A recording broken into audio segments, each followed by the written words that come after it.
ඊයේ කැබිනට් මණ්ඩලයේදී අනුමත කොට තිබෙනවා හම්බන්තොට වරාය සහ එහි සේවාවන්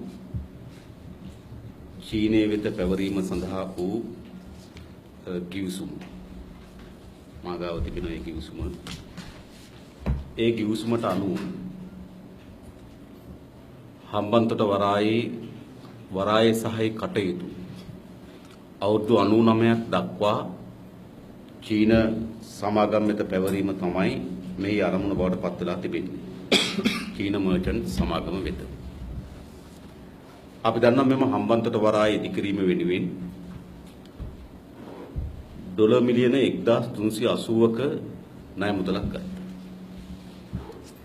මේ ඩොලර් මිලියන 1380න් තමයි මේ වරාය ඉදි කරේ.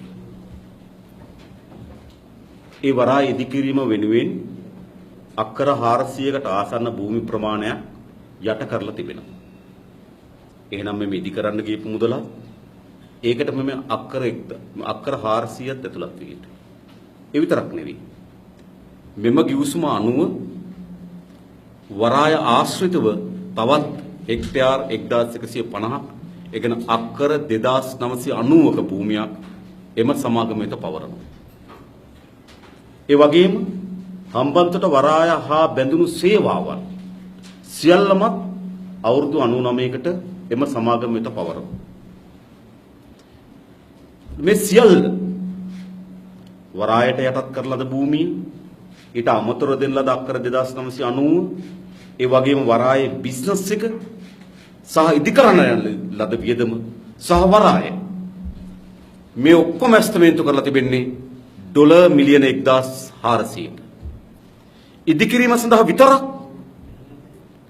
ණය මුදල ඩොලර් මිලියන 1380යි. ඔබ හිතලා බලන්න. ඉදි කරලා දැන් අවුරුදු 4කට ආසන්න කාලයක් ගත වෙමින් තිබෙනවා. ඉදිකිරීමේ වියදම එදා හා අද සංසන්දනය කරනකොට අඩුම තරමේ ඉදිකිරීමේ වියදම 20%කට වඩා වැඩි ප්‍රමාණයකින් වැඩිවීම වළක්වන්න බෑ. එනිසා මෙය ශ්‍රී ලංකා රජයේ සතුව මහජනයාගේ සතුව තිබෙන ඉතාමත් වැදගත් දේපලක් කුණු කොල්ලට විකිණීම සඳහා දරන ප්‍රයත්න තමයි රනිල් මෛත්‍රී හවුල් ආණ්ඩුව ඉදි කරමින් තිබෙන්නේ. හිටපු වරාය අමාත්‍ය අර්ජුන රණතුංග මහත්මයා යම් ප්‍රමාණයකට උත්සාහ දරමින් තිබුණා මේ ගිවිසුම Tamanට හිතකර ලෙස වෙනස් කර ගැනීම සඳහා. ඔහු දිගින් දිගටම පෙන්වා සිටියා ආණ්ඩුවේ පංගුව වැඩි කරගත යුතුයි. Taman ඉන්නතෙක් මෙම විකිණීමේදී හම්බන්තොට වරායෙන් රජයට ලැබෙන පංගුව අඩුවීමට ඉඩ ලබා දෙන්නේ නැහැ. ආදී බොහෝ දේවල් ඉදිරිපත් කරමින් තිබුණා. හැබැයි මොකද කරේ?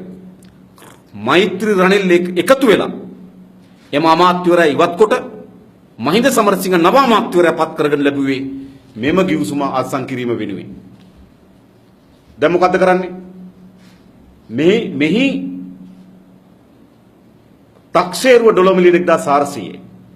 අපි 85ක් ලබා දෙනවා ඩොලර් මිලියන 1120කට. අපිට ඉදි කරන්න කියලා තිබෙනවා ඩොලර් මිලියන 1380. හැබැයි අපි ඩොලර් මිලියන 1120කට තමයි අපි මේක පවරන්න සැලසුම් කරලා තිබෙන්නේ.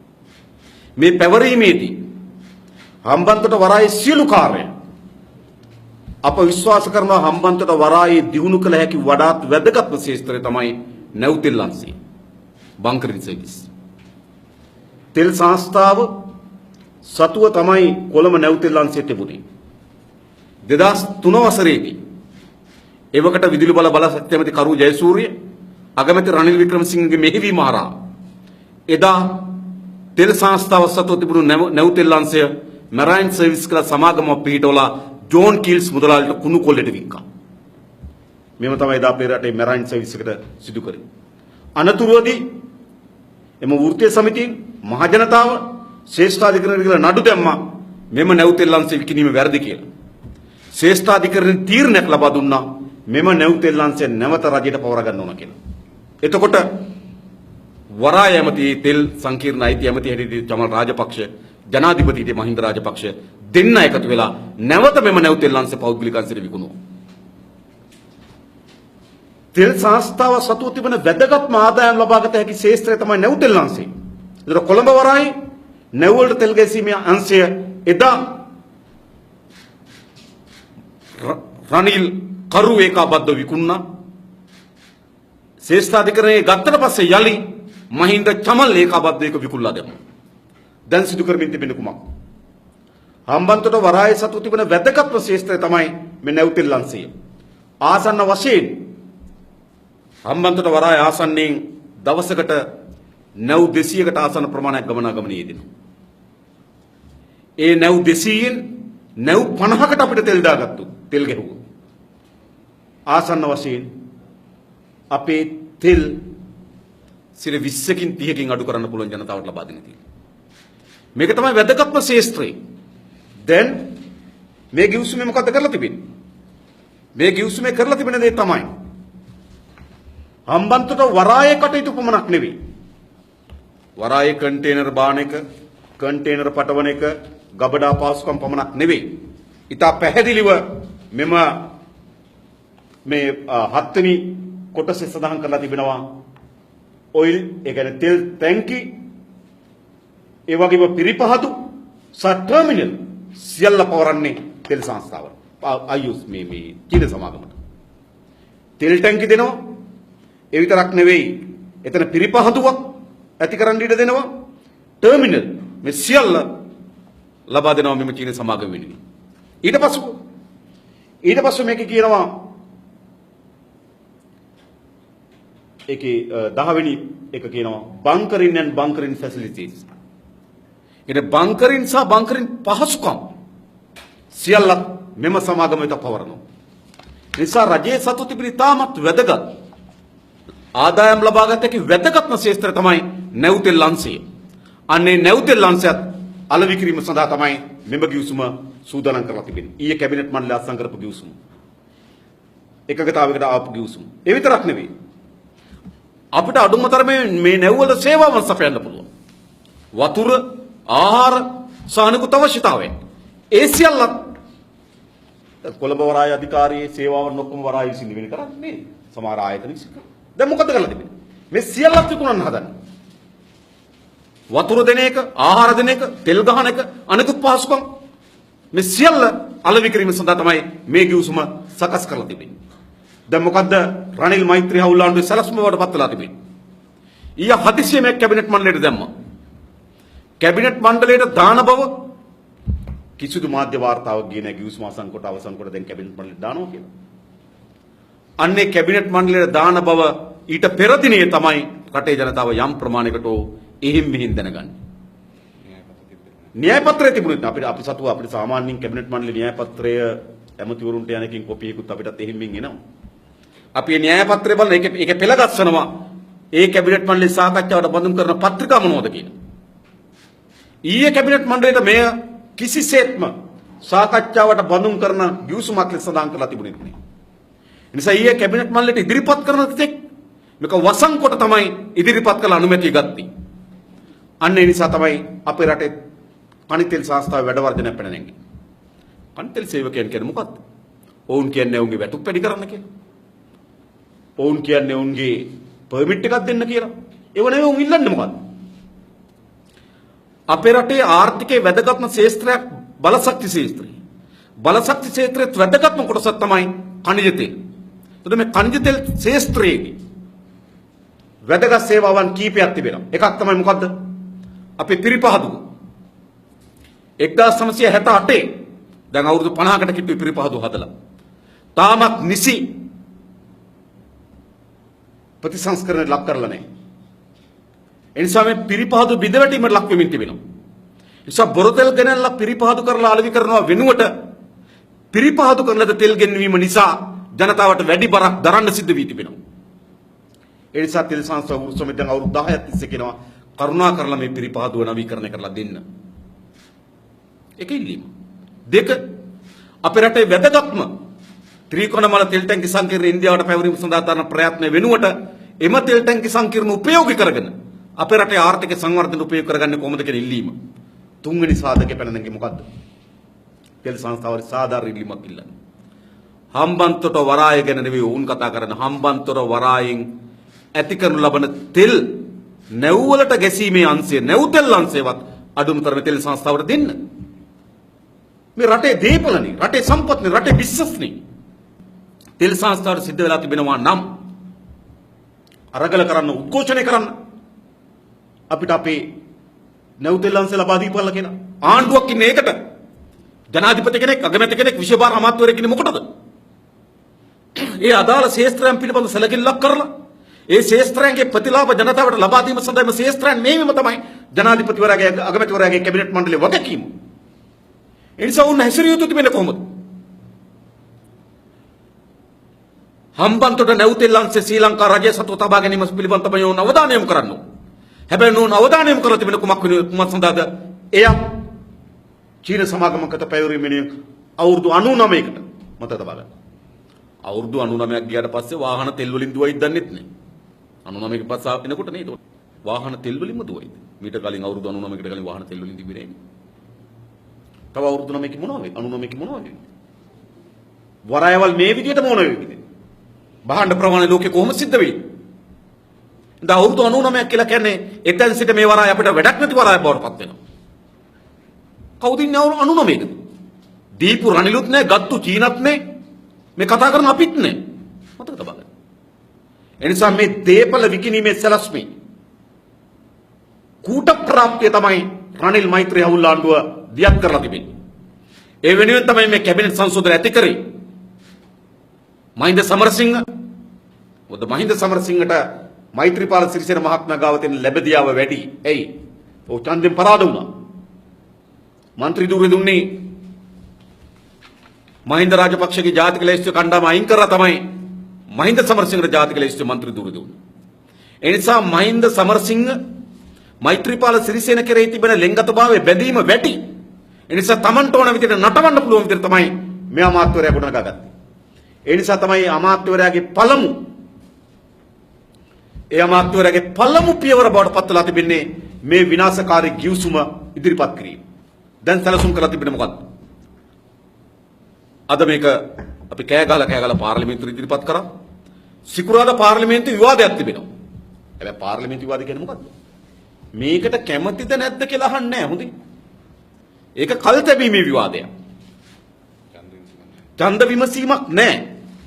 පාර්ලිමේන්තුව කල්තැබුවට පස්සේ ඒ මොහොතේ රටේ පැනලගල තියෙන ජාතික වැදගත්කම කීතු ප්‍රශ්නයක් පිළිබඳව විවාදයක් කරනවා.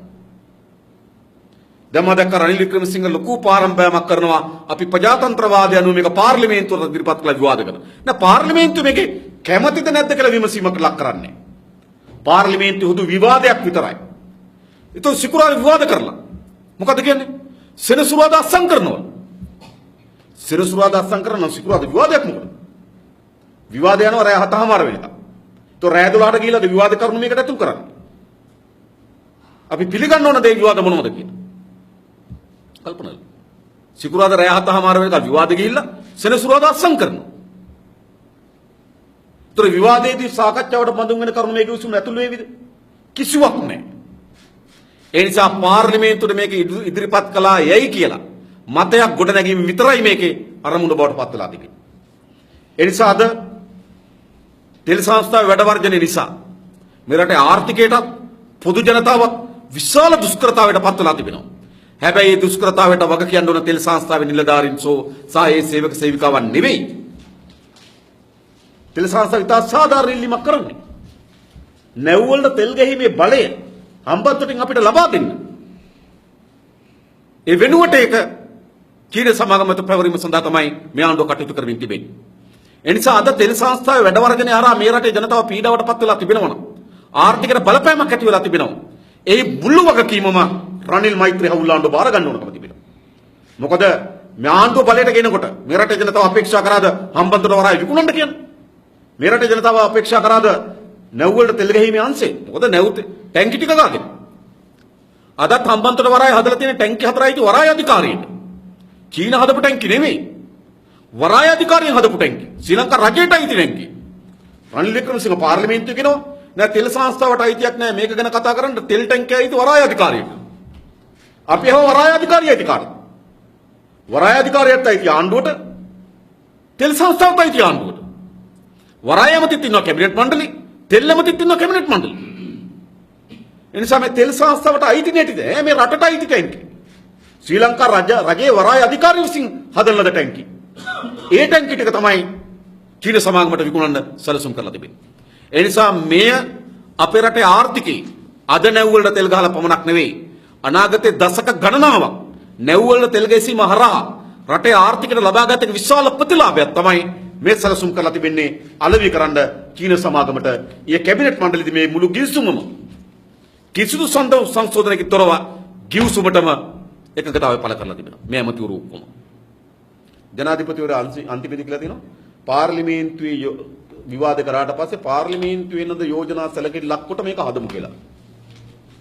සිකුරාදා 7:00 වෙනකන් යෝජනා සාකච්ඡා කරලා සෙනසුරාදා 9ට අත්සන් කරන්න පුළුවන්. ඇමතිවරු දැකලත් නැහැ. මේකේ පාර්ශ්ව තුනක් ඉන්නවා. හරි ඒ පාර්ශ්ව තුනම මේ ඒකගතාවයකට එන්න ඕන ගිවිසුම සංශෝධනයකට. ඔබ හිතනවා දෙවි වේවි කියලා. එනිසා මේක තිබෙනන් කවරක්ද මහජනයාගේ උද්ඝෝෂණික පෙරමුණක් කරා විතරයි මේ විනාශ වෙලක් යුතු වන්නේ.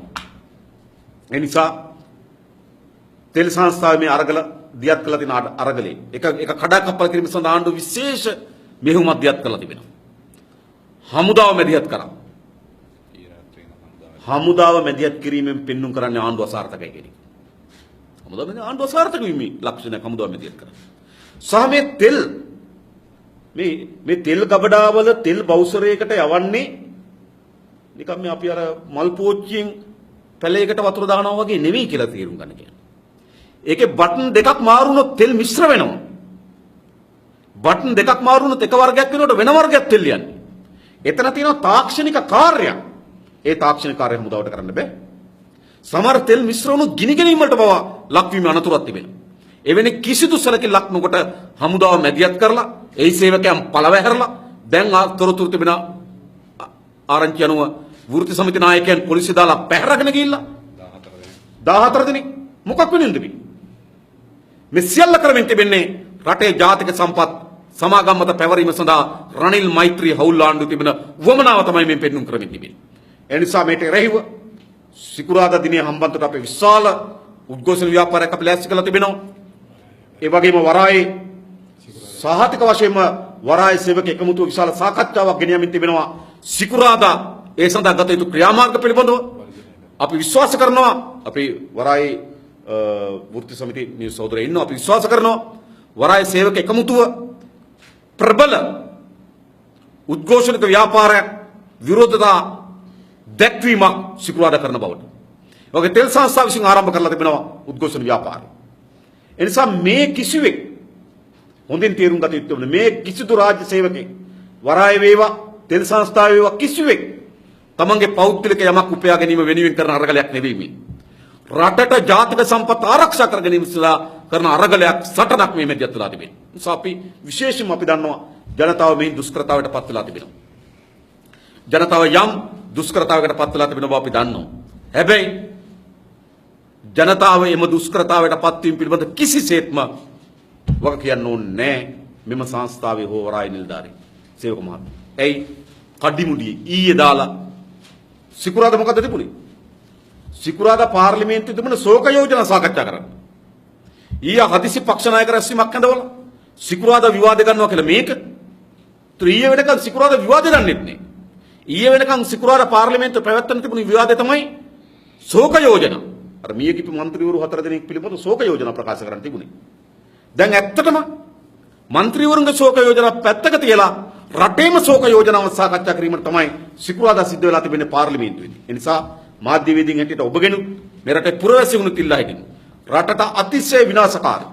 එක පැත්තකින් වංචනික කිවිසුමක්, අනිත් පැත්තෙන් හරියට ඇස්තමේන්තු නොකරද කිවිසුමක්, අනිත් පැත්තෙන් රටේ වැදගත්ම ආර්ථික ශේත්‍රයක් චීන සමාගම මත පැවරීම සඳහා දරන ප්‍රයත්නයක්, රටේ අනාගතයේ ධන උල්පතක් වෙන වරාය සහ තෙල් ශේත්‍ර පැවරීම සඳහා දරන මේ ප්‍රයත්නය පරාජයටපත් කිරීම සඳහා පක්ෂයක් හැටියට අපේ පැත්තෙන් අපි කළ යුතු හැමදේම කරනවා. අපේ වක්කීම අපිට කරනවා. හැබැයි අපි විශ්වාස කරනවා අපේ පක්ෂ පමණක් නෙවෙයි මේ රටේ සියලු ප්‍රගතිශීලී මේ රටේ ආර්ථිකයේ ජාතික පංගුවක් අපේක්ෂා කරන හැම පුරවැසියෙක්ම මේකට එරෙහිව සටනට ආ යුතුයි කියලා අපි කල්පනා කරනවා.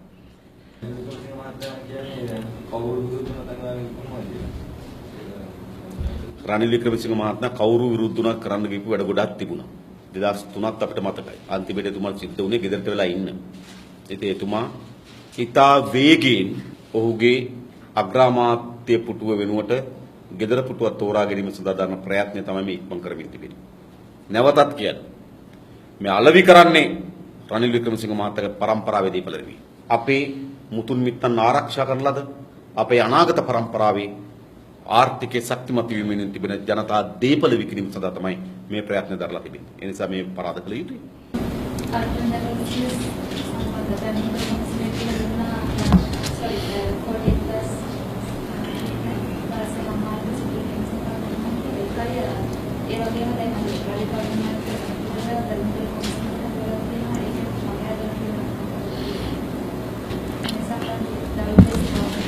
මේකට සම්බන්ධ නොවුනත් අපි හිතනවා යම් ප්‍රමාණයකට රටේ සාකච්ඡා වෙමින් තිබෙන නිසා යම් කරුණක් ඉදිරිපත් කරන්න අපි බලාපොරොත්තු වෙනවා. විශේෂම අපි දන්නවා මේ බැදුම් කර ගනුදෙනුව අපේ රටේ ආර්ථිකයට විශාල අහිතකර බලපෑමක් සිදු කරා පමණක් නෙවෙයි මහා පරිමාණ වංචාවක නිරත වෙච්ච ගනුදෙනුවක් බව. 2015 ජනවාරි මාසයේ 8 ආණ්ඩුව වැටිලා 2015 පෙබරවාරි මාසයේ 27 තමයි රනිල් ඇතුළු කණ්ඩායම මෙම ගනුදෙනුවට ප්‍රවිෂ්ඨ වෙන්නේ. එතෙන් සිටම මෙම ගනුදෙනුවේ තිබෙන අහිතකරභාවයත් එයින් ඇති වී තිබෙන විනාශකාරී තත්ත්වයන් පිළිබඳ අපි රටට කරුණු ඉදිරිපත් කරා. අනතුරුව පාර්ලිමේන්තුවේ කෝප් සභාව හමුවේ සවිස්තරාත්මක කරුණු ඉදිරිපත් කරමින් ඒට පැවරී තිබෙන සීමාව ඇතුළේ ඒට ඇමතිවරු කැඳවන්න බෑ. ඒට සමහර පෞද්ගලික ආයතන කැඳවන්න බෑ. ඒ සියල්ල තිබෙන්නේ. ඒට පැවරී තිබෙන සීමාව ඇතුලේ කාර්යයෙන් ඉටු කරා. ඒතර අපේ පැත්තෙන් අපි මේ මැදිහත් වීම කරනකොට ඊට ප්‍රතිපක්ෂව ආණ්ඩුව කරමින් හිටිය කුමක්ද? ආණ්ඩුව අර්ජුන මහේන්ද්‍රන් දිගටම තබාගෙන යාම සඳහා තමයි රනිල් වික්‍රමසිංහ මැදිහත් වීම. කෝප් සභාවේ මුළුමනින්ම මැදිහත් වීම තිබුණේ. මේ ගනුදෙනුව යටපත් කිරීම සඳහා තමයි හර්ෂ සිල්වාගේ, අජිත් පීපර්රගේ විශේෂයෙන්ම සුජීව සේරසිංහගේ මැදිහත් වීම ඇති වී තිබුණේ. සුජීව සේරසිංහ මේ වෙනුවෙන් වෙනම පොතක් ලිව්වා. මේ ගනුදෙනුව සුද්ධයි කියන්නේ. පොත් ලිව්වා මේ මහත්. ඒ නිසා හොරකමට එරෙහි කණ්ඩායම මේ වංචාවට හවුල් වූවන්ට දඬුවම් දෙන්නත් වංචාව ලිතරව කරන්න කටයුතු කරනකොටත් හොරුරට එම වංචනිකයන් ආරක්ෂා කරන්නත් එම වංචනිකයන්ගේ පැත්තේ ඉඳනුත් කටයුතු කරමින් තිබුණා. අනතුරුව තමයි රටින් ඇති වෙච්ච මහා බලපෑම හේතුවට ජනාධිපතිවරයාට කමිෂන් සභාවක් පත් කරන්න සිද්ධ වෙනවා. ඒ කමිෂන් සභාව හමුවේ දැන් දිනපතා දිගෑරමින් තිබෙන කරුණු දෙස බලපුවාම අපේ රටේ ආර්ථිකයේ වැදගත්ම පංගු කා අතරද ගියේ. අද පොලි අනුපාතක ඉහළ යාම, මූල්‍ය වෙළඳපොළ ඇති වී තිබෙන අර්බුදයන් සහ ජනතාවගේ එදිනෙදා භාණ්ඩ මිල ඉහළ යාම දක්වා විශාල ආර්ථිකයේ පැතිරිච්ච ක්ෂේත්‍රයකට මෙම බැදුම් කර ගනුදෙනුව බලපාලා තිබෙන බව හරි පැහැදිලි. දැන් මොකක්ද සිද්ධ වෙලා තිබෙන්නේ? බැදුම් කර ගනුදෙනුව ඉතා නිශ්චිත ලෙස අර්ජුන් ඇලෝසියස් ඒ අයගේ මැදිහත් වීම ආරම්භ රවි කරුණානායක අමාත්‍යවරයාට නිවසක් ලබා දෙන්න කටයුතු කර බව පැහැදිලි වී තිබෙනවා. මොකද මේ රවි කරුණාට ගෙවල් අරන් දෙන්නේ? ගනුදෙනුව සිද්ධ වෙලා එවැනි ගනුදෙනුවකට පර්පචුවල් සමාගම සම්බන්ධයයි කියලා විශාල ආందోලනයක් තිබෙන වෙලාවක මහ බැංකු අධිපතිවරයා සම්බන්ධයයි කියලා විශාල ආందోලනයක් තියෙන වෙලාවක අර්ජුන් ඇලෝසියස් මුණ ගැහෙන්න පුළුවන් රවි කරුණානායකට. කල්පනා ගමන් හිමිනේ මනුස්සයෙක් කල්පනා කරලා බලන්න. ඒගොල්ලෝ මුණ ගැහෙන්න පුළුවන් ද ඔබ හිතන්නේ? වංචාවක් පිළිබඳව චෝදනාවක් එල්ල වෙලා තිබියදී මුදල් ඇමතිවරයා මොකද කරන්නේ? අර්ජුන මහේන්ද්‍රන්ගේ බෑනත් එක තමයි අර්ජුන ඇලෝසියස් කටයුතු කරමින් තිබෙන්නේ. කවුද මෙයා? මේ මුදල් ඇමති. අඩුම තරමේ දුරකථනයෙන් කතා කිරීම පවා වැරදි මේ මොහොතේදී. ඔබ තේරෙන්න ඕනේ. වංචාවක් පිළිබඳ චෝදනාවක් එල්ල වෙලා තිබෙනවා. ඒ වංචාව විශේෂම මුදල් ක්ෂේත්‍රයේ සම්බන්ධ වංචාවක්, බැදුම් කර ගනුදෙනු පිළිබඳ වංචාවක්. කවුද? රවි කරුණානායක යට තිබුණු මහා ලංකා බැංකුව සම්බන්ධයි කියලා චෝදනා එනවා. මෙවැනි විශාල චෝදනාවන් තිබෙන වෙලාවක අර්ජුන ඇලෝසියස් හා රවි කරුණානායක එකට කටයුතු කරබව පෙන්눔 කරමින් තිබෙනවා. එකට සතුටු සාමිතියේ යෙදුණා විතරක් නෙමෙයි සන්තෝෂම් ලබාගත්තු බවත් මේකෙන් ඔප්පු වෙලා තිබෙනවා. ඔබ හිතන්න ලක්ෂ එකක් මිලියන 7.2ක ලබා දෙනවා කුලි ගෙවීම. ඒ වගේම 3.9ක් මිලියන නැවත අය කර ගැනීමේ ගෙවීමකුත් කරනවා. ඒ විශාල මුදල් ප්‍රමාණයක් සංසරණය වෙනවා. ඒක කවුරු විසින්ද? අර්ජුන ඇලෝසියස් විසින් රවි කරුණානායකට ලබා දෙනවා. මොකක් වෙන්නද ඔබලා හිතනවද? අර්ජුන ඇලෝසියස් සහ රවි කරුණානායක අතර තිබෙන ඥාති බෙදීමක් හේතු කොටගෙන රවි කරුණානායක අසරණ භාවයට පත් වෙලා තිනවා දුප්පතාට ගයක් අරන් දෙන්න ඕන ඒ නිසා කරලාද සේවාවක් ලෙස ඒව අපි දැකලා තියෙන පුණ්‍ය කටයුතු නේ කවුරු හරි නේද ව්‍යාපාරයක් කඩා වැටුම් තම ව්‍යාපාරිකයෙක් උදව් කරනවා කාගේ ගයක් විනාශ වුණා මත කවුරු හරි ගයක් පරිත්‍යාග කරන්න උත්සාහ කරනවා මේ පුණ්‍ය කටයුත්තත් නෑ මේ පුණ්‍ය කටයුත්තක් නෙමෙයි පැහැදිලි ලෙසම මෙම වංචාවන් ආරක්ෂා කිරීම සඳහා මේ වංචාවන්ගෙන් ලැබෙන කොටස තමයි අර්ජුන ඇලෝසියස් රවි කරුණානායක මේ ලබා දීලා තිබෙන්නේ එනිසාද කොමිසම මේ කරුණු ඉදිරිපත් වෙලා තිබෙනවා තාමත් රවි කරුණානායක කොමිසමට වාර්තා කරන්නේ නැහැ තමන්ගේ පැත්තෙන් පාරිශුද්ධත්වය ඉදිරිපත් කරන්න කොමිස අවස්ථා ගණනාවක් දැන් කැඳවුණා දැන් කියන්නේ මේ ආරක්ෂක මණ්ඩලයේ රැස්වීමක් තියෙනවා හින්දා යන්න බෑ කියලාද කියලා දැන් ආරක්ෂක මණ්ඩලෙත් මේ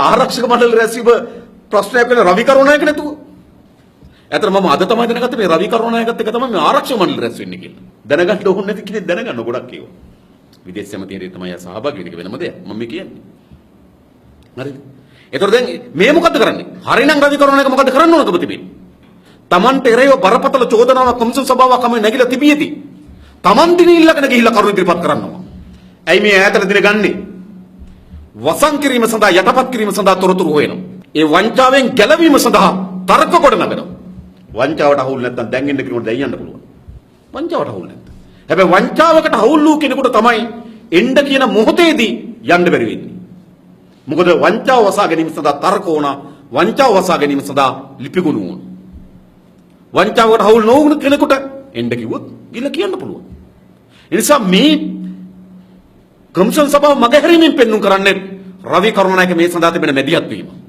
දැන් කමිෂන් සභාවට තියෙන බලය මොකද්ද කමිෂන් සභාව සිටියෝ තිබෙන බලය තමයි වාර්තාවක් සකස් කර ජනාධිපතිවරයාට ලබා දීම උත්තරයි ඒකට කියන ජනාධිපති කමිෂන් සභාව වාර්තාව උත්තරේ තියෙන්නේ එතනින් එහා ක්‍රියාමාර්ග මොකක් මතද තිබෙන්නේ එතනින් එහා ක්‍රියාමාර්ග තිබෙන්නේ එම වාර්තාව නීති දෙපාර්තමේන්තුවට යොමු කරාට පස්සේ නීතිපති දෙපාර්තමේන්තුව එම වාර්තාව අධ්‍යයනය කොට විධිමත් දඬුවම් ගුණ කළ යුතුයි. ඔක තමයි මේකේ ක්‍රියාවලිය තිබෙන්නේ.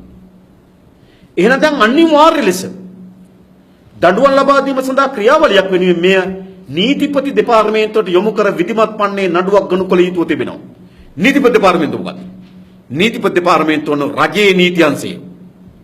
දැන් රජයේ නීති අංශයට ස්වාධීනව කටයුතු කළ හැකිද? එම චූදිතයා රජයේ අමාත්‍යවරයෙක් බවට පත් වෙමි.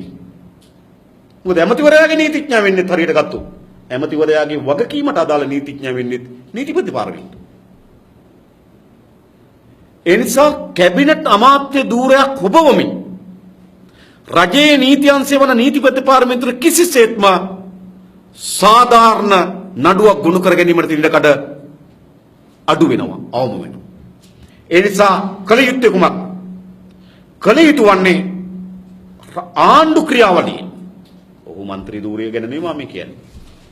ආණ්ඩු ක්‍රියාවලියෙන් රවි කරුණානායක පසකින් තැබිය යුතුයි. ඒ කියන්නේ ඔහු අමාත්‍ය ධූරයෙන් ඉවත් කර පසකින් තැබීමකින් තොරව මෙම පරීක්ෂණය සඳහා විධිමත් පියවරකට යන්න ඉඩ කඩ ලැබෙන්නේ නැහැ. මොකද නඩුව ගණන් කළ යුතු වන්නේ නීතිපති දෙපාර්තමේන්තුව.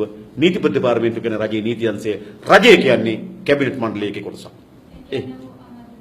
අනිවාර්යයෙන් රවි කරුණානායක අමාත්‍ය ධූරයෙන් ඔහුට තිබෙනවා නම් සදාචාරයක් වුන් ඉවත් විය යුතුයි. හැබැයි රවි කරුණානායක වෙන මහත්කමින් ඒ වගේව බලාපොරොත්තු වෙන්න එපා. ඒ නිසා අනිවාර්යයෙන්ම අග්‍රාමාත්‍ය සහ ජනාධිපතිවරයා මැදිහත් වී ඔහු ඉවත් කළ යුතුයි. ඇමතිවරයාම කිව්වා මේ වගේ චෝදනා කරන්නේ තමන්ගේ කීර්තිනාමය ලහන කරන්නේ. ඉතින් එතුමාට සුද්ධ වීමේ අයිතිය තිබුණානේ කමිෂන් සභාවම තමන්ගේ කරුණු ඉදිරිපත් කරලා.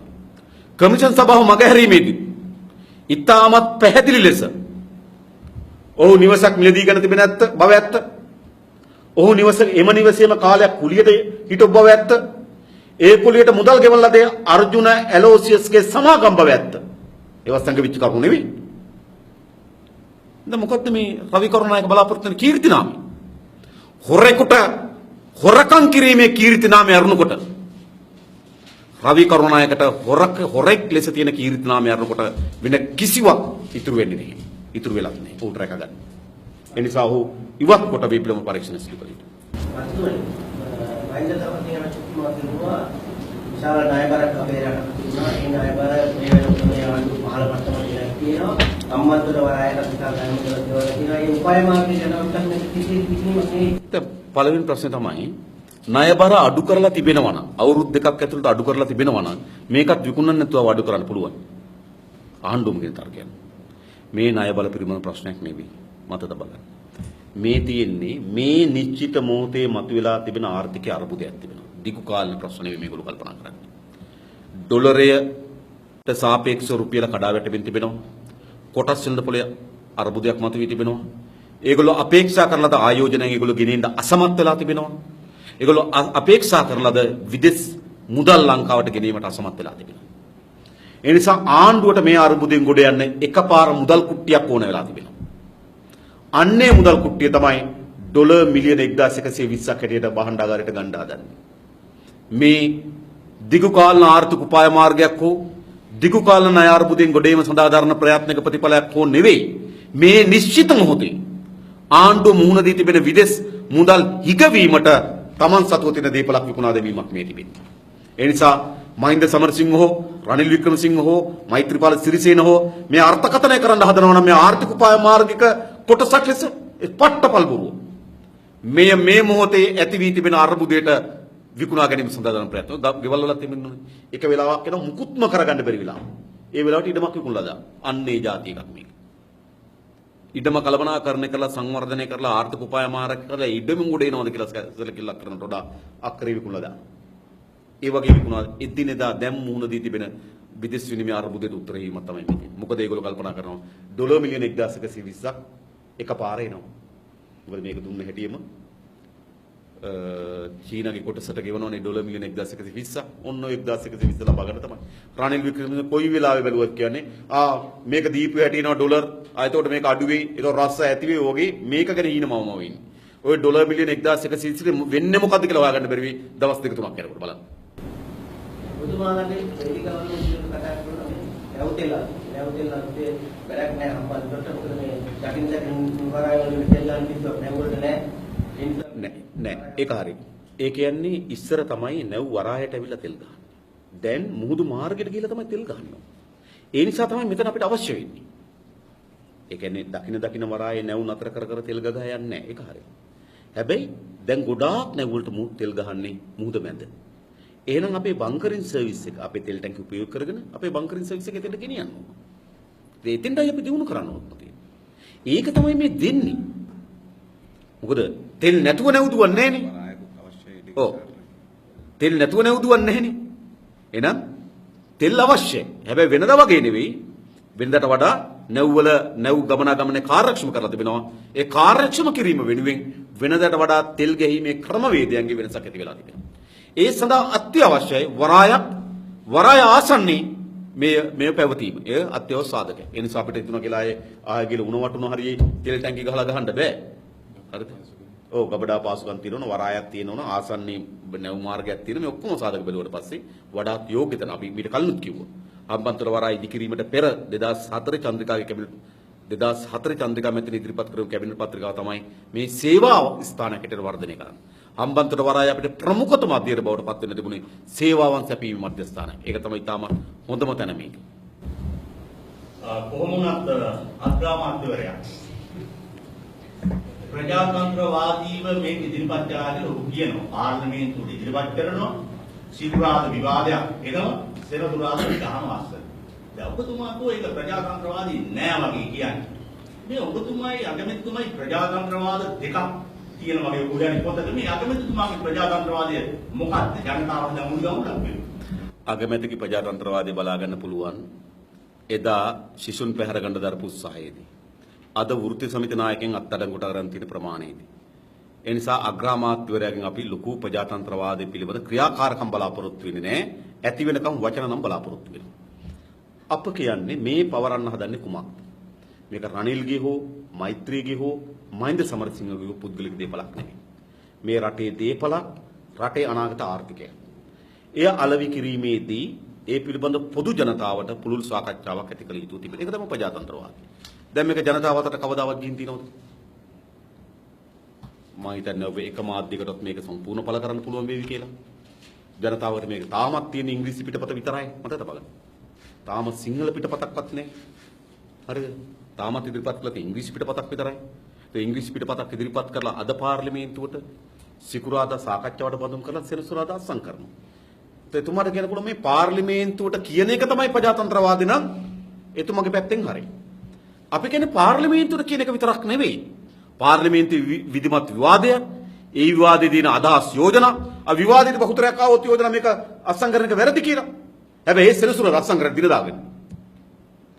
එනිසා මේ තමන්ගේ විනාශකාරී ගමනට ටිකක් අර ප්‍රජාතන්ත්‍රවාදී සලුවක් ඇන්දවීම සඳහා පමණයි මේ පාර්ලිමේන්තු ක්‍රියාදාමයකට මොහොම මේකටත් කළා තිබෙන්නේ. කිසිදු ප්‍රජාතන්ත්‍රවාදී ක්‍රියාමාර්ගයක් නෙවෙයි. ඒ නිසා තමයි කැබිනට් මණ්ඩලය ඇමතිවරු තමන්ගේ මේසෙ වාඩි වෙනකොට තමයි ඊයේ දන්නේ මේක. ඔබ හිතනවාද කැබිනට් මණ්ඩලය ඇමතිවරු මේකේ ගිවිසුම මේ පිටු 122 කියවලා 119 මේ පිටු 119 කියවලා මේ අනුමැතිය දුන්නා නෑ. මේසෙට තිබ්බා හා කිව්වා. ඉතින් පාර්ලිමේන්තුවේ ඒක තමයි බලාපොරොත්තු වෙන්නේ. ඒක ප්‍රජාතන්ත්‍රවාදී නෙවෙයි. හොඳයි ඔබතුමාට පුළුවන් දැන් මේ පාර්ලිමේන්තු කැබිනට්ටුව හැරෙනකොට තවත් සංඛ්‍යාවක් ඉන්නවා රට වෙනුවෙන් කතා කරන්න. ඉදාට කළ හැකි මොකද්ද සිකුරාදා මේ රටට ආදරේ නම් ජනතා සැබෑ නියෝජිතින් නම් උන්ට කළ හැකි මොකද්ද ඉතින් සිකුරාදා පාර්ලිමේන්තුවේද පාර්ලිමේන්තුවේදී එළියේදී මේක වළක්වා එකක් තමයි පාර්ලිමේන්තුව ඇතුලේ කළ හැකි කුමක්ද කියලා අපි සාකච්ඡා කරමින් තිබෙනවා. පාර්ලිමේන්තුව එළියේදී අපි හිතනවා එකක් පක්ෂයක් හැටියට අපිට කරන්න පුළුවන් දේවල් අපි හම්බන්තොට කේන්ද්‍ර කරගෙන දියත් කරන සූදානම්ින් ඉන්න පක්ෂයක් ලෙස. ඒ වගේම මේකට සම්බන්ධ අපේ වෘත්ති සමිති සහ අනෙකුත් වෘත්තීය සමිති. විශේෂයෙන්ම වරාය පොදු සේවක සංගමයේ අපේ වෘත්ති සමිතියත් අනිකුත් වෘත්ති සමිතිත් එක්ක එකතු වෙලා තියෙන පොදු වෘත්ති සමිති එකමුතුව. සේවක එකමුතුවත් දැන්ට සාකච්ඡා කරමින් තිබෙනවා වෘත්තීමය ක්‍රියාමාර්ගය. මම හිතන්නේ මම වෘත්ති ක්‍රියාමාර්ගය මොකක්ද කියන එක සුදුසු නෑ. ඒක වරාය වෘත්ති සමිති වල අයිතියක්. ඉතින් අපි හිතනවා තා බලවත් වෘත්ති ක්‍රියාමාර්ගයකට සිකුරාදා දිනේ ලැබෙන බව. ඒ කියන්නේ සැබෑ ජනතාවට රටට ආදරය කරන ජනතා නියෝජිතුන් හඳුනා ගැනීමේ මොහොතක් මේක වෙන්නේ නැහැ. මේක ඉතින් ඔක්කොම විරුද්ධයි කිව්වත් පහුව දස්සම් කරන්න වෙන්නේ. මොකද මේක පක්ෂද නැද්ද කියලා ඡන්ද විමසීමක් නැහැ මේකේ. මේකේ තියෙන කරුණු ඉදිරිපත් කරන්න තියෙන පහුව දස්සම් කරන. 7:00 වෙනකන් කතා කරන්න තියෙනවා. පහුවද 9ට ගිහිල්ලා වෙන කොහේ හරි ඉඳන් ආවා වගේ අත්සන් කළා එනවා. ඒක එහෙනම් මොකද දැන් කියන්නේ ජෙනරල් ස්ට්‍රයික් කියන පොදු විරෝධතාවයකට යාමට බොහෝම ඉඩකඩ සැලසෙනවා කියන එක. ඒ නිසාම තමයි ආණ්ඩුව මේ වැඩේ කරලා තිබෙන්නේ. අඟහරුවාදා කැබිනට් මණ්ඩලයට දැමීම, සිකුරාදා පාර්ලිමේන්තුවේ තිබුණු යෝජනාවන් අයින් කරලා වෙන මේ යෝජනාව ගෙනීම, සෙනසුරාදා වෙනි දිනේ අත්සන් කිරීම, මේ සියලු ක්‍රියාමාර්ගවල තිබෙන්නේ ජනතාව තුළ මේකට සාකච්ඡාවෙන් ඉඩ නොදී ජනතාවගේ මේක පිළිබඳ අදහස් ඇවිල්ලා විරෝධතාවයක් ගොඩනගෙන ඉඩ නොදී ඉක්මනින් අත්සන් කිරීමේ වමනාව තමයි තිබෙන්නේ. රනිල් වික්‍රමසිංහලා සටන් විරාම ගිවිසුම අත්සන් කරා හා සමාන ලෙස ඉක්මන් ක්‍රියාමාර්ග කරා අත්සන් කිරීම තමයි ආරම්භ බවට පත් වෙලා තිබෙන්නේ. මාධ්‍ය විවෘතයි ඔබලා සූදානම්. අද කොළොන්නාවේ ලොකු අර්බුදයක්. හමුදා ක්‍රියාත්මකයි දැන්. බැරිද ජෙනරල් ස්ට්‍රයික් එකකට සිකුරාදා යන්න මම හිතනවා බල යන්න. සැලසුම් කරනවා වගේ කුමන්ත්‍රණයක් තියෙනවා වගේ මට දැනෙන්නේ. කුමන්ත්‍රණ නෙවෙයි ඒවා. නෑ. සාකච්ඡාව. ඉතින් අපි පක්ෂයක් හැටියට අපේ පැත්තෙන් මේ පරාජයට පත් කිරීම සඳහා ගත හැකි සෑම ක්‍රියාමාර්ගයක්ම ගන්න අපි මෙලියත් වෙනවා. දැන් ඔබතුමාලා සිකුරාදා දවසේදී උපමනට කරන්න පුළුවන් සියලුම විරුද්ධතා අවබෝධය කරගන්න. සිරසුවල මේක අත්සන් කරනවා නම් අත්සන් කළොත් රජයේ විදියට උද්දේශ සමිතිය විදියට ඉදිරියට ගන්න ක්‍රියාමාර්ග මොනවද? අපි බලමු පළමු ප්‍රයත්නය තමයි අපි අත්සන් කිරීම වැළැක්වීම. අත්සන් කරොත් එතකොට අපි පළවෙනි පියවරේදී මේක එක පරාජය පිළි අරගෙන ඉවරයි නේ අපි කියන අත්සන් කරන්න බෑ. ඒ තත්ත්වයක් ඇතුළේ අත්සන් කරොත් කුමක්ද කියලා පසුව තමයි අපි සැලකිලි පාදනය. දැන් අපි අවධානය යොමු කරලා තිබෙන්නේ අත්සන් කිරීමට ඉඩ නොදෙන්න. අපි ප්‍රයත්නයක දේශපාලන ව්‍යාපාරයක් හැටියට අපේ පැත්තෙන් ගත හැකි උපරිම දේ මේ වෙනුවෙන් කරන්න අපි සූදානම්. කොහොමුණත් අපේ භාණ්ඩාගාරයේ හදවතේ අධිපතිවරයා කිව්වා මේ වසරේ අපි මේක අලෙවි කලේ නැතිනම් රට ඉවරයි යන්නම බෑ කියලා. ඔබතුමාලා මොකද්ද කියන්නේ මේක විකල්පෙකුත් නේ දැනෙනවද? දැන් යා කියනවා මේ දැන් පළමු කොටම තිබෙන්නේ ඒ කියන්නේ මහ බැංකුවේ අධිපතිවරයෙකුට අපේ රටේ කියන්න සිද්ධ වෙලා තිබෙනවා නම් මේක විකිණීම හරහා ලැබෙන ඩොලර් බිලියන හරහා තමයි අපිට ඉස්සරහට යන්න වෙන්නේ. මේක වික්කේ නැත්නම් ආර්ථික විශාල කඩාවැටීමක් සිද්ධ වෙනවා කියලා මහ බැංකුවේ අධිපතිවරයා කියනවා. ඒතර ඔබ හිතන්න ගෙදරක ගෘහමූලිකයෙක් කියනවා මා සතුව තිබෙන මේ අක්කර භාගයේ විකිණීමකින් තොරව උඹලට හෙට මට කණ්ඩ දෙන්න බෑ කිව්වොත් මේ අධිපතිවරයයි ඒ ගෙදර ගෘහමූලිකය අතර වෙනස මොකක්ද? ඒ නිසා සමස්ත ආර්ථිකයේ බිඳවට්ටලා කඩලා කාබාසිනිය කළා නැති කරලා අන්තිමේට අපිට කියනවා වික්කේ නැත්තම් කරන්න දෙයක් නැහැ කියලා. හැබැයි බැඳුම් කරේ පාඩුව වලක්ව ගත්තා නම් මොකද වෙන්නේ? ඔය ප්‍රාඩෝ රත වාහන විශාල ප්‍රමාණයක් ආනයනය කිරීම වෙනුවෙන් යන ඩොලර් පිටරට ඇදලා යන එක වලක්ව ගත්තා නම් එමතිවරුන්ගේ විශාල විදේශ සංචාරය සඳහා යන වියදම් වලක්ව ගත්තා නම් ඊට පස්සේ අපේ ආනයනික භාණ්ඩ සමහර ඒවා අපිට නිෂ්පාදනය කළ හැකියි. මිරිස් වලින් 72ක් ගේනවනම් ලුණු වලින් 56ක් ගේනවනම් අපි ලුණු ටික හදාගත්තා නම් අපි මිරිස් ටික හදාගත්තා නම් අපිට අවශ්‍ය ඩොලර් විශාල ප්‍රමාණයක් අපිට ඉතිරි කරගන්නත් එකක් අපිට ඇදලා යන එක වලක්ව ගන්න තිබුණා. අනෙත් එක අපිට ඩොලර් සඳහා යන ඒවා අපේ රට නිෂ්පාදනය කරගන්න තිබුණා.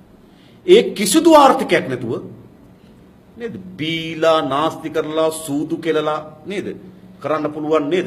අනියම් බිරිඳට දීලා ඔය වගේ දේවල් කරන්න පුළුවන් ඔක්කොම දේවල් කරලා. අන්තිමට කියනවා වික්කේ නැත්තම් නම් මුකුත් කරන්න බෑ කියලා. ඉතින් මේ නාස්තිකාර පාලකෙක්ගේ අදහස් නෙමෙයි ඉන්නේ. ඒ නිසා දැන් අපෙන් ඇහුවොත් වික්කෙත් නැතුව මොකද කරන්න කියලා නාස්ති කරන්න පුළුවන් ඔක්කොම කරලා කට උඩ බෙල්ල උඩටම හිර කරලා අපිට කියන මොකද්ද? වික්කේ නැත්තම් කරන්න දෙයක් නැහැ කියලා. ඒ නිසා මේකට වග කියන්න ඕනේ ඒගොල්ලෝ. ඒ නිසා මෙයා හදනවා නම් හැදිය හැකි වන්නේ හම්බන්තොට වරායෙන් පමණක් නෙවෙයි. සමස්ත ආර්ථික දේ එහෙම කරගන්න ලද විධිමත් ප්‍රතිසංස්කරණයකදී පමණයි. එසේ නැතුව රනිල් ලැබුවොත් මහ බැංකු අධිපතියවොත් මේක විකුණන්න නැතුව යන්න බෑ. විකුණන්න නැතුව යන්න බෑ තමයි ඒගොල්ලන්ට. මොකද ඒගොල්ලෝ වෙන දේවල් ඒ වෙනුවෙන් කැප කරන්න, ඒ වෙනුවෙන් වෙනස් කරන්න සූදානම් වෙලා නැති නිසා. එතනයි ප්‍රශ්නේ තිබෙන්නේ. හොඳයි අගමැතිවරයාගේ ඔබ කියන ඔය ප්‍රජාතන්ත්‍රවාදයේ ඇතුලේ මෙතෙක් කලක් තිබ්බේ සයිටන් තමයි උඩින්. දැන් හැරෙව්ව මෙන්න පැත්තකට ගත්ත ආවර එක ඔබතුමාලා වරාය බේරනකොට සයිටම් එකට වැඩි දීලා තියයි අනිත් පැත්තේ හොරෙන්.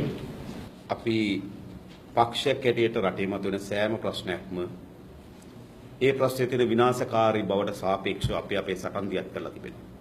ඉතින් අපි රටේ ජනතාවගෙන් ඉල්ලා හිටින්නේ මේ විනාශකාරී ගමන පක්ෂයක් හැටියට අපිට පමණක් පරාජයටපත් කරන්න බෑ. ඒ නිසා මේ පක්ෂයක් විසින් පවරාගත්තු කොන්ත්‍රාතුත් නෙවෙයි. අපි මේක බේරලා දෙන්න, අපි සයිටම් බේරලා දෙන්න, අපි තෙල් ටැංකි ටික බේරලා දෙන්න. අපි මේ කොන්ත්‍රාත්කාරයෝ නෙවෙයි. අපි මේ රටේ දේශපාලනය කරමින් තිබෙනවා. මේ රටේ රටත් ජනතාවගේ සුබ උවමනාවන් වෙනුවෙන්. ඉතින් ඒක අපේ විතරක් නෙවෙයි පොදු ජනයාගේ කාර්යභාරය. පොදු ජනයා ඔක්කොම අපිට එක තැනකට බහුතරයක් අපි එක තැන ගේන්න පුළුවන් නම් සයිටම් පරාද කරන්නත් පුළුවන්. වරාය විකිණීම් පරාද කරන්නත් පුළුවන්. තෙල් ටැංකි විකිණීම් පරාද කරන්නත් පුළුවන්. खनिज වැලි විකුණන එක පරාද කරන්නත් පුළුවන්. ඉඩම් විකුණන එක පරාද කරන්නත් පුළුවන්. දූපත් විකුණන එක පරාද කරන්නත් පුළුවන්. කොරකම් නාස්ති පරාද කරන්නත් පුළුවන්. ඒ නිසා මම හිතනවා අපි අපේ පැත්තෙන් අපේ මැදිහත්වීම කරනවා. නමුත් අපි පමණක් ප්‍රමාණවත් නැහැ මේ සියලු කාර්යයන් කරන්න. ඉතින් අපි අත්හැරෙන්න දෙන්නේ අපි හැම එකක්ම ඒ බරින් තියාගෙන යන උත්සාහ දරනවා. නෑ එහෙම ඔබතුමාලට තනි කර ගන්න නෙමෙයි මම අදහස් කරේ අග්‍රාමාත්‍යවරයාගේ කපටි උපක්‍රම සූක්ෂම ව්‍යාපාරයේ පිළිබඳව එකක් වහලා ගහින්න ඔය කවුරු හරි හිතන් ඉන්නවා රනිල් වික්‍රමසිංහ මාර සූක්ෂමයි කපටියෙක් මාර ඥානය පට්ටපල් බොරුවේ ආදපු යන්නේ. අපි දන්නවා යා කවුද කියලා. දැන් ඔබතුමා ඉස්සෙල්ලා මේ ගහලා වහලා දෙන්නේ තිබුණාදර මෙහෙම වෙලා එදාට ඕක කියන්න පුළුවන් වෙලා තියෙනවා. ඕක කියන්න පුළුවන් වෙලා තියෙනවා. කියන්න පුළුවන් වෙලා තියෙන මසාර්ථකම නිසා. මොකද මේකත් කියන අවසන් වශයෙන් දැන් මේ රනිල් වික්‍රමසිංහ ගැන හදනවා මාර සූර බුද්ධියක් කපටි යටිකූට්ටු කට්ටපල් බොරු. හරිද? මම ඔයගලන්ට උදාහරණයක් කියන්නම්. සිරාණි බණ්ඩාරනායක මැතිතුමියට විරුද්ධව දෝසාභියෝගය ආපු වෙලාවේ පාර්ලිමේන්තුවේ දැම්ම මේකට තේරීම් කාරක සභාවක්. ඒ වෙලාවේදී උත් විපක්ෂ අපිත් විපක්ෂී අපි යෝජනා කරන්නේ මේ තේරීම් කාරක සභාව වර්ජනය කරන්න ඕන. මේක නිලභාවයක් දෙන්න ඕනේ. නෑ ඒගොල්ලෝ කිව්වා නෑ තේරීම් කාරක සභාව ඉස්සලා යමු. ඊට පස්සේ වැඩක් තියෙනවා මංගාව. ඊට පස්සේ උන කට්ටිය යනවා. ඊට පස්සේ අපි කිව්වා රයිට් දැන් කරන්න තියෙන්නේ ආණ්ඩුවේ පාර්ශ්ව එක වාර්තාවක් දෙමු. ඒකට එරෙහි වාර්තාවක් අපි දෙමු. ඒක වාර්තා දෙකක්. නෑ ඔක යන්න දෙන්නකෝ. ඒගොල්ලන්ගේ වාර්තාව එන්න දෙන්නකෝ. ඉතින් UMP අපිට ඇවිල්ලා ලොක්කගව මාර ප්ලෑන් එකක් තියෙනවා. දැන් මේ වාර්තාව වෙනකන් ඉන්නේ. ඊට වාර්තාව ආවා. ඊට පස්සේ වාර්තාව පාර්ලිමේන්තුවට ආවා. ඒතර අපි කොහොනේ මේ පාර්ලිමේන්තුවේ සාකච්ඡාවට බඳුන් වෙන්න ඉඩ නොදී පාර්ලිමේන්තුව අපි වර්ජනය කරමු. අපි වර්ජනය කරා පක්ෂ කැටියට. නෑ ලොක්ක පාර්ලිමේන්තුවේ මොකද්ද ගේම් එකක් දෙන්න තියෙන්නේ කිව්වා. හරිද? ලස්සන පාර්ලිමේන්තු ගියා කට්ටියම. හරිද? සම්මත වුණා පවුද සිරාණි ගෙදර ගියා. රනිල් ඉන්නවා. ඕන් රනිල්. මා ඉතා ඔය රනිල් ගැන හදනවනේ ආර කපටි සූක්ෂම උපක්‍රම තියනවා ඔළුවේ ඉන්න මුකුත් නැහැ. හරිද? එයා ඔහෙ ඉන්නවා මිනිස්සු හිතනවා ලොකු ප්ලෑන් නැහැ. හරිද? ඒ නිසා මේ ඔය හදන ඔය බොරුවක් හදන්න යගෙන. හරිද? ඒ නිසා එහෙම නැහැ. එහෙම තියෙනවා නම් නේද? අවුරුදු දෙකක් ආණ්ඩුව කරන් මෙහෙම වෙයිද? අඩුම දෙයක් තියෙනවා අඩුම මිනිස්සු හිතන මතන විදිහ පිළිබඳ යම් අවබෝධයක් තිබුණා අවුරුදු දෙකක් කරනකොට මෙහෙම වෙයිද? ගිය සැරේ ආණ්ඩුව අරන් අවුරුදු දෙකකින් ගෙදර ගියා. එහෙම වෙයිද? මේක ඇත්තරන්නේ.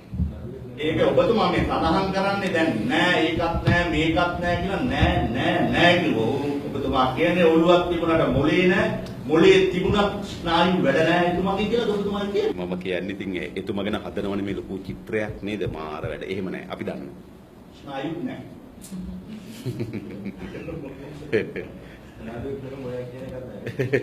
ඒ බොරු කතා හදපුවා. එක අයට දේශපාලනය හදනවා එක අයට එක චිත්‍ර. එක අයට එක. එහෙම තමයි මේක තියෙන්නේ. පොල්ගහවල හිටියා മന്ത്രി කෙනෙක් සුරනිමල නෑ. සුනිල් රංජන් ජයපුරේ. සුනිල් රංජන් ජයපුර කෙනෙක් ඉතාම මැරෙයි මේ පළාත. දේහදාරිය ඇඟක් තියෙන මිනිස්සු උස්සලා පොළවේ දානවා. තාම කොන්ද කැඩිච්ච මිනිස්සු ඉන්න පොල්ගහවල. සුනිල් රංජන් ජයකොඩි ගැන කියන්න පොල්ගහවල නායක හඳුරුගා ජේ.ආර්. ජයවර්ධන ගාව. ජේ.ආර්. ජයවර්ධන හම්බෙලා කිව්වා අපේ ජේ.ආර්. ජයවර්ධන හම්බෙලා හඳුරු කිව්වා මේ ඉන්න බෑ පළාත මිනිස්සු හරි කරදරයි. මොකද ජේ.ආර්. කිව්වේ? හරක් පට්ටියක් වුණාම අනින ගොනෙක් දෙන්නෙකුත් ඉන්න ඕන කිව්වා. මේ ආණ්ඩුව එහෙම තමයි. උපාසක වගේ කෙනෙක් තියාගන්නවා. ඒ උපාසකේ તો එයා තමයි ඔය කරු ජයසූරිය වගේ කෙනෙක් දැන් පන්සල් ටික ඒ වටේ යන්නේ. ජාත්‍යන්තරයට තව කෙනෙක් තියාගන්නවා. ඔය රංගේ වගේ කෙනෙක් තියාගන්නවා ගමේ පාට් එක දාන්න. ගම් වතුර කාපුවම බහින්න තෙවරක් පෙරුම් වගේ කෙනෙක් තියාගන්නවා. හරි ඒ වගේ එක මොඩල් තියන් ආණ්ඩු කරනවා. ඕක තමයි ඇත්ත. ඒ නිසා පට්ටියක් වුණාම අනින ගොනෙක් දෙන්නෙක් ඉන්නත් ඕන කියන එක. ඒගොල්ලන්ගේ තියරිය ඕක. හරිද? ඒ නිසා අපි දන්නවා අයට අනුව චිත්‍ර හදනවා. මෙයා උපාසක කියලා හදනවා. මෙයා ප්‍රජාතන්ත්‍රවාදී කියලා හදනවා. මෙයා මැරෙක් කියලා හදනවා. මෙයා දානපතියෙක් කියලා හදනවා. එක වර්ග ඒවා හදනවා. ඒක තමයි ඒගොල්ලෝ ආණ්ඩු කිරීම. අපි වරාය සහෝදරයන්ගෙන් අහන්න කැමතියි මොකද ඔබතුමාලගේ මෙතියක් තීම මේ සිකුරාද යනවද? සමස්ත සේවකයා එක්ක හෙට දිනේ අපි උද්ඝෝෂණයක් පැවැත්වීමට කටයුතු කරලා තියෙනවා. ඒ උද්ඝෝෂණය සාර්ථක කර ගැනීම සඳහා මේ වන විට සැලසුම් කරලා තියෙනවා. 28 වෙනිදා සියලුම සේවකයන් වැඩවැරීමක් සිදු කරනවා. එක් දින වැඩ වර්ජනයක් දැන් වෙනකොට අපි ප්‍රකාශයට පත් කරලා තියෙනවා. මේ සම්බන්ධව ආයතනයේ ප්‍රධානීන් වෙත අපි දැනුම් දීම් සිදු කරලා තියෙනවා. හමුදා මෙහෙයුම් වලට සූදානම්. හමුදා මෙහෙයුම් එදත් ඒ වගේ දේවල් තිබුණා. ඒවට වැඩ කරන පන්තිය සූදානම්. බය වෙලා වැඩ කටයුතු කරන්න බෑ. දැන් මේ ප්‍රශ්නේ වෙන එකක්. මේක ඇවිල්ලා වරායේ සේවකයට තියෙන ප්‍රශ්නයක් නෙමෙයි. ඊට වැඩිය එහා ගිය ප්‍රශ්නයක්. මේ රටේ ආර්ථිකයට විශාල දායකත්වයක් සපයන ආයතනයක් තමයි මේ විකුණන්නේ යන්නේ. එතකොට මේ විකිණීම බදු දීම සිදු කරන්නේ කුණු කොල්ලේට තමයි මේක සිද්ධ කරන්නේ. එතකොට මේ අපි වරාය ගොඩ නැගුවේ වරායේ අපකරයට තියලා. ඒ කියන්නේ ඩොලර් මිලියන 1380ක මුදලක් අපි අරගෙන තියෙනවා. හැබැයි ඒ ණය ගෙවීම අපි 2016 වසර වෙනකම්ම වරාය අධිකාරියෙන් තමයි ගෙවානිම කරේ. එතකොට මේක සංවර්ධනය කිරීම සඳහා කිසිදු අවස්ථාවක පාලකයෝ මේ වෙනකම් කතා කරේ නැහැ. අපි හැම වෙලාවෙම අපි පාලන අධිකාරියට අමාත්‍යවරයාට කිව්වේ මේ වරාය ගොඩනැගීම ක්‍රියාත්මක කිරීම සඳහා සම්පූර්ණ වැඩපිළිවෙලක් අපි සකස් කරමු. ඒ සකස් කිරීම සඳහා මේ ආණ්ඩුව කටයුතු කළේ නැහැ. 2014 දී බංකරින් සේවාව ආරම්භ කරා ජූනි මාසයේ 2015 දී මේ සේවාව සම්පූර්ණයෙන්ම නතර කරනු ලැබුවා. එතකොට මේකෙන් මුදල් ඉබේම සම්පූර්ණයෙන්ම නැවතුණා. එතකොට මෙහෙයුම් ක්‍රියාවලිය ආරම්භ කරන්න ක්‍රේන් සවි කරලා තියෙනවා. මේක ක්‍රියාත්මක කිරීමට අපි බල කරා.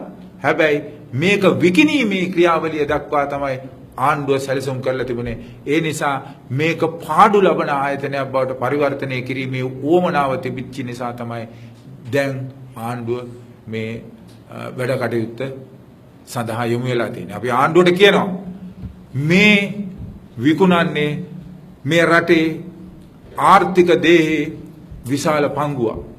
මේ පංගුව වික්කොත් අනාගතයේ දරුවාට යන්නේ නමන්නේ නැහැ.